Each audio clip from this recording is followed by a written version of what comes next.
நடுரோட்டில் வைத்து மனைவியை சரமாரியாக தாக்கிய கணவன், மறைத்து வைத்திருந்த அரிவாளால் மனைவியின் தலையில் வெட்டி கொன்ற கொடூரம்.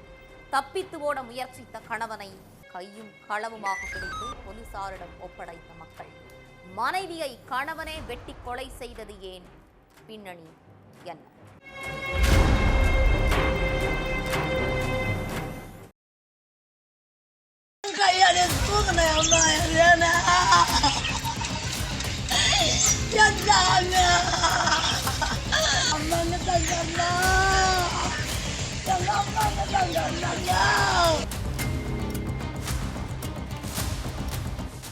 நைட்டு 8:30 மணி இருக்கும். கணவன் கோவிந்தனுக்கும் மனைவி ரேணுகாம்பாளுக்கும் பயங்கர சண்டை ஏற்பட்டிருக்கு.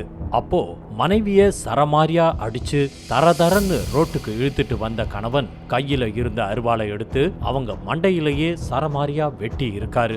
இதுல ரத்தம் தெறிக்க ரேணுகாம்பாள் சம்பவ இடத்திலேயே துடிதுடிக்க உயிரிழந்துட்டாங்க. இத பார்த்து பதறி அடிச்சுக்கிட்டு ஓடி வந்த பொதுமக்கள் தப்பிச்சு ஓட பார்த்த கணவனை சுத்தி வளைச்சு பிடிச்சிருக்காங்க. இந்த விஷயத்தை கேள்விப்பட்டு ஸ்பாட்டுக்கு வந்த போலீஸ் சடலத்தை மீட்டு போஸ்ட்மார்ட்டத்துக்கு அனுப்பி வச்சுட்டு கணவன் கோவிந்தனை ஸ்டேஷனுக்கு கூட்டிட்டு போய் கஸ்டடியில எடுத்து விசாரிச்சாங்க. எதுக்காக உங்க மனைவிய கொலை பண்ணீங்க? குடும்ப பிரச்சனை காரணமா கொலை பண்ணீங்களா இல்ல வேற ஏதாவது காரணமான்னு கேட்டிருக்காங்க. அப்போ அவர் சொன்ன பதில் தான் இந்த வழக்கையே அடுத்த கட்டத்துக்கு கொண்டு போச்சு.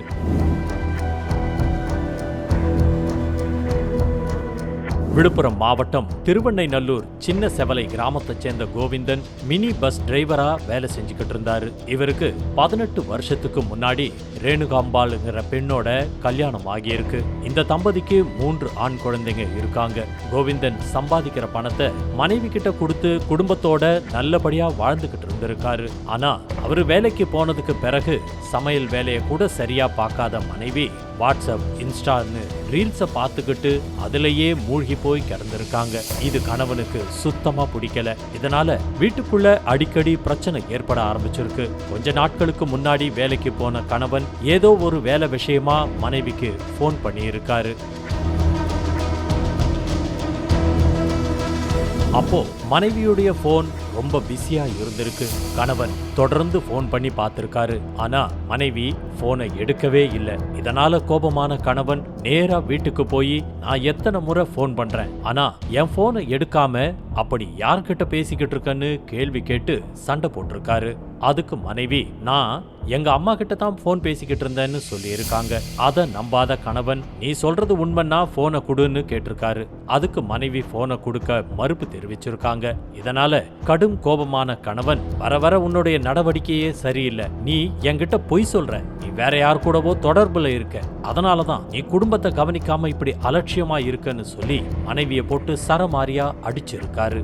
இந்த சத்தத்தை கேட்டு ஓடி வந்த அக்கம் பக்கத்து வீட்டுக்காரங்க 2 பேரையும் பேசி சமாதானப்படுத்தி இருக்காங்க.